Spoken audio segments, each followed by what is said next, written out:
L'été dernier, j'ai eu à faire un tout petit stage de fin d'études comme bon nombre d'entre nous, et c'était pas une catastrophe, mais on en était quand même pas loin. Mais par contre, ce qui était cool, c'était mes collègues. En fait, je me suis hyper bien intégrée avec eux. J'ai surtout compris cela quand une semaine, forcément tout le monde part en vacances, hein. La même semaine, une me fait « Hey, j'ai quelques petites plantes, tu peux t'en occuper s'il te plaît ?» Suivi d'une autre qui avait « J'ai 2 chinchillas, je pars en vacances, ça te dérange de les avoir chez toi pendant quelques jours ?» Et bien évidemment, j'ai dit non. Pas que ça à faire, hein, mais... Non, j'ai dit oui. Non, parce que je me suis dit, allez, on va partager l'espace disponible, hein, tout qu'on y est, on va être sympa. On est gentil. Non, en vérité, en fait, j'étais en train d'écrire mon mémoire de fin d'études, je me suis dit, une petite jungle et des chinchillas à qui parler, comme ça les voisins ils me prennent moins pour une folle, ça va être sympa.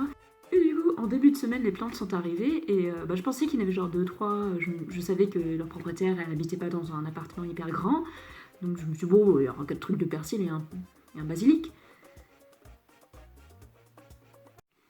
Quelques petites. Et 3 jours plus tard, j'ai la propriétaire qui a débarqué avec ses chinchillas. En fait, ça faisait genre 4-5 ans que j'avais pas eu d'animal de compagnie, donc du coup, j'ai été hyper contente. Je me suis retrouvée avec des animaux pour lesquels je n'ai rien eu à dépenser. Ils sont juste apparus dans mon appartement, comme par magie. C'était magnifique, j'ai adoré. Alors, pour ceux qui ne savent pas à quoi ressemble un chinchilla, non, parce qu'entre nous, un chinchilla, c'est le croisement entre un lapin, un hamster et un écureuil. Hein, c'est un truc, ça ressemble à rien, quoi. Non, le truc aussi à savoir dans chinchilla, c'est que c'est 10% de chair et d'os, et 90% de poils. Ce qui est sympa quand même avec une plante, c'est que tu la positionnes et puis tu la laisses tranquille pendant les 10 jours. Bon, tu penses à l'arroser un tout petit peu, quoi, pour pas qu'elle crève. Mais bon, quand tu tues un truc de persil, t'as un peu moins honte quand tu revois la propriétaire, t'es en mode « Hey, salut, ton persil est mort. Tiens, je t'en ai racheté un. » Ça passe. Par contre, avec un chinchilla, ça marche moins bien. Non, parce que vous avez vu le prix des chinchillas ?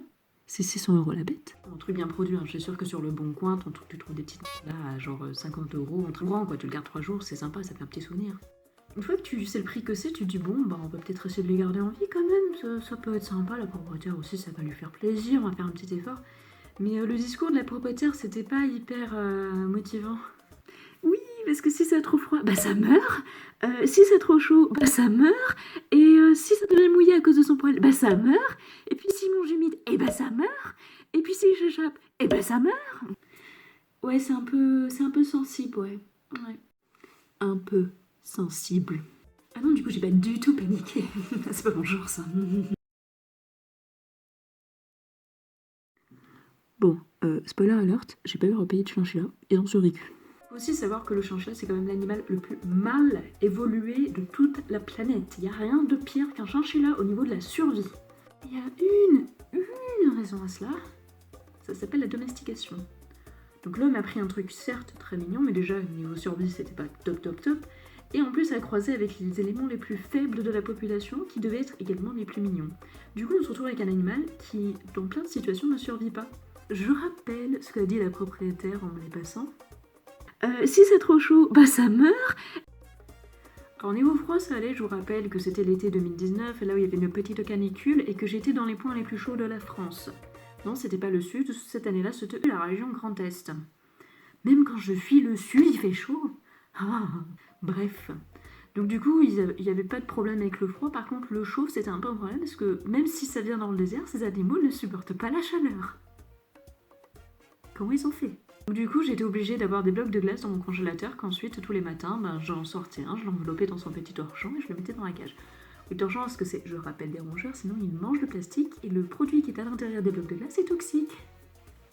Aussi, étant donné que ces animaux du désert, il faut leur mettre un petit bac de sable au fond de la cage pour qu'ils puissent se rouler dedans et que ça leur rappelle les souvenirs de leurs ancêtres. Très bien, sauf que le sable vient dans un petit pot, que ce petit pot ne passe pas par l'ouverture de la cage, que du coup, il faut que tu arrives à transférer le sable du pot jusque dans la cage sans faire sortir un chinchilla. Je rappelle le prix d'un chinchilla, ça fait 600 €. C'était un moment de ma vie où j'ai capté que des fois je viens un sketch. J'ai ouvert la cage. Le chinchilla a vu le pot. J'ai ouvert le pot. Le chinchilla a capté ce que j'allais faire. Le chinchilla s'est donc jeté dans le pot, en passant par l'ouverture de la cage. J'ai eu un moment de panique et un geste de panique. J'ai rattrapé le chinchilla, je l'ai tiré du pot.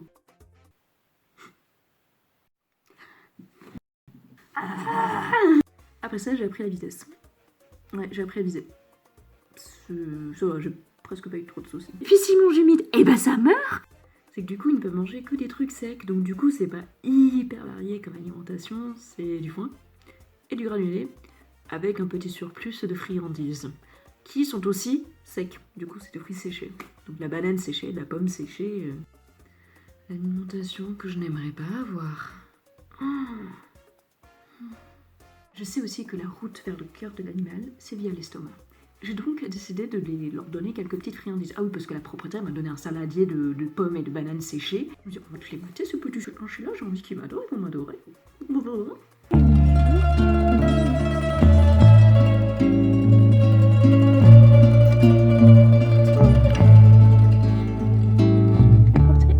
Bah ça a marché, hein, ils m'adorent. Mon plan a fonctionné à merveille.